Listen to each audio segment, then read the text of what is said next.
And that's where we have to have the LSU conversation right now, because this is year 3 for Brian Kelly, and they're not going to the playoff, like almost for sure this year. And like, so where is this program at? It felt like they were almost a little too far ahead of schedule last year because of Jaden Daniels and what the offense was, and the defense wasn't ready to catch up.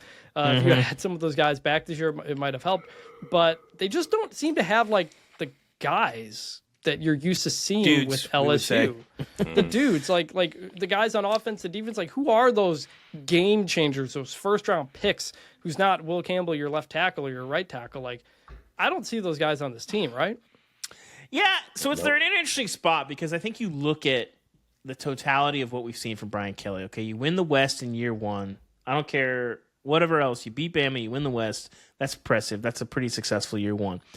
Year 2, you got a lot of flaws, but having a Heisman quarterback, I think papers over a lot of that. And even when you didn't really accomplish anything as a team, from a fan base and just like people being happy, like if you have a Heisman winning quarterback, like that softens the blow of a disappointing season a little bit. But you look at this team, it's not good that you're in year 3, the same year when Ed Orgeron won a national title, when Les Miles won a national title, and this is your worst team. And I think you watch them and you're kind of like I said, you're looking around and you say, where are the guys that make you say, wow? LSU doesn't really have any. The closest thing, you mentioned Emory Jones and Will Campbell, and there's something to be said for having 2 NFL tackles.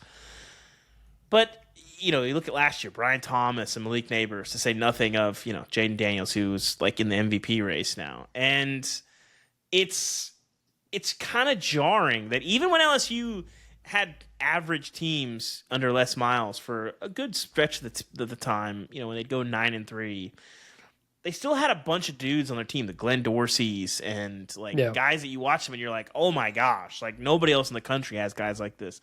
They don't have those guys. And there's a lot of excuses for why LSU is where they're here. You had to make 2 coordinator changes.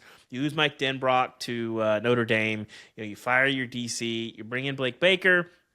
You promote Joe Sloan. Like, it's going to be always a little bit of transition. You have a first-year starter at quarterback. There's a lot of those things. But to me, the fact that you look around and you don't see the same level of talent and you don't see the same sort of guys that you can build around, that's a problem. And I think, too, they're not to Clemson level, but you look around at how they've done in the portal. Other than Jaden Daniels, like, Chris, can you name, like, one big-time pickup that LSU have gotten in the portal? I mean, is CJ Daniels the closest I don't know if thing? He's that much of a big pickup, but he comes from Liberty. That's like the next best one, and you gotta be aggressive.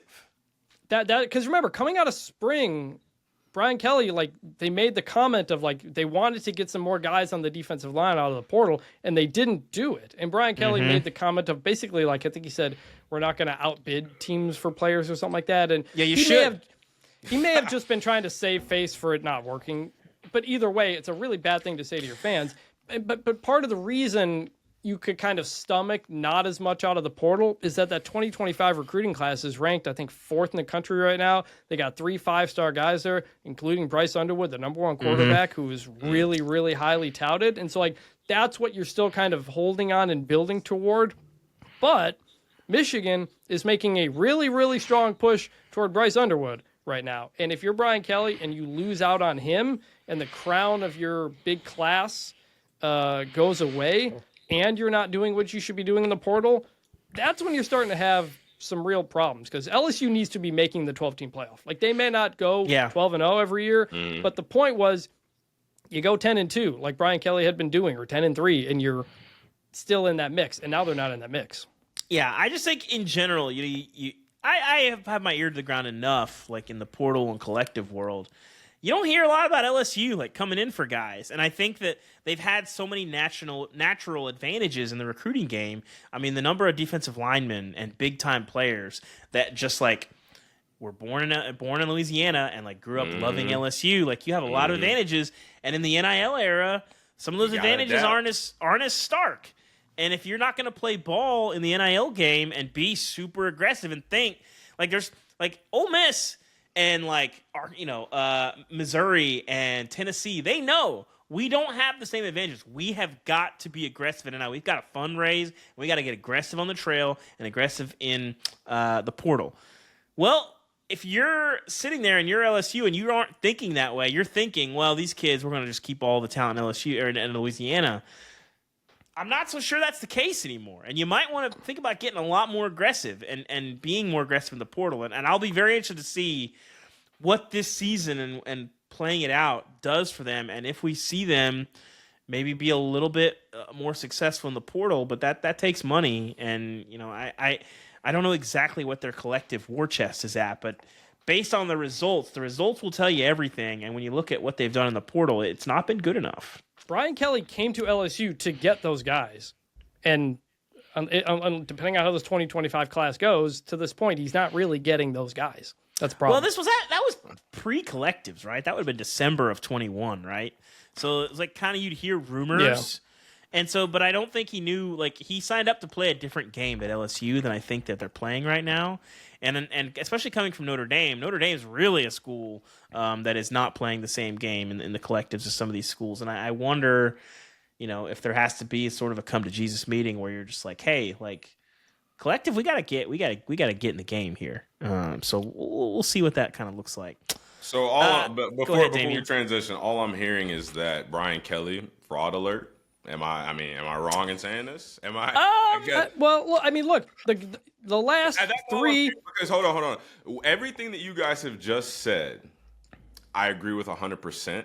And I think if we pull back the weeds and remove some of the fluff and just call a spade an absolute spade, Brian Kelly never gets it done. He'll get you a 10-win season. He'll get you right there where you're feeling good about yourself. He'll have programs like LSU thinking, okay, yeah, no, we can win with this guy. He's going to come get the big recruits. He's going to make a difference here. But they just don't get it done. He does not get it done. To me, that's fraudulent. That's so why he came. We're just not counting Division II national championships of 2002, 2003. Fraudulent. Hold on. Remember, fraudulent. The last three LSU coaches have won a national championship. That is the standard. That is why he took this job. And he's now in year 3, and he doesn't appear to be really any closer than when he got there. To whom much is given, much is expected.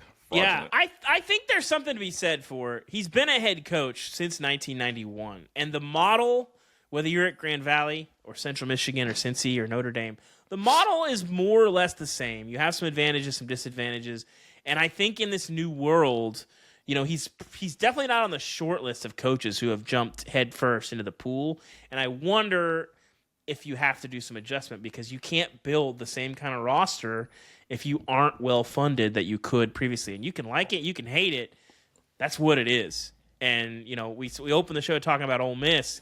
I wrote that story and they've talked pretty explicitly about we had to change some things. And I wonder if some of those conversations have to happen at LSU this offseason.